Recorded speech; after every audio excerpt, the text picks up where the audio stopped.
मोठे कसं मावशी? 200 रुपये डझन. 200 रुपये डझन आहेत मोठे इथे तुम्हाला. हा 600 रुपयाला चिंबोऱ्यांचा वाटा आहे. यात तुम्हाला 11 चिंबोऱ्या दिसत असतील. कोलबी कशी आहे? 1000 रुपये किलो. इथे कोलबी तुम्ही बघू शकता, 1000 रुपये किलो आहे.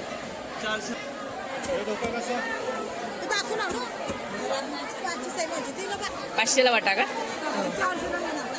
400ला देणार कमी करून. 3 आहे तुम्हाला इथे 400 रुपये. कितीला येईल? 500ला देणार. जिताडा कसा आहे? 1000 रुपयाला एक. इथे जिताडा मासा आहे, 1000 रुपयाला एक मिळेल. एकदम फ्रेश मच्छी आहे. आणि पापलेटचा वाटा 1500ला का? 1500ला 6 पापलेट आहेत. पापलेटची साईज बघू शकता तुम्ही, हाता एवढी साईज आहे माझ्या.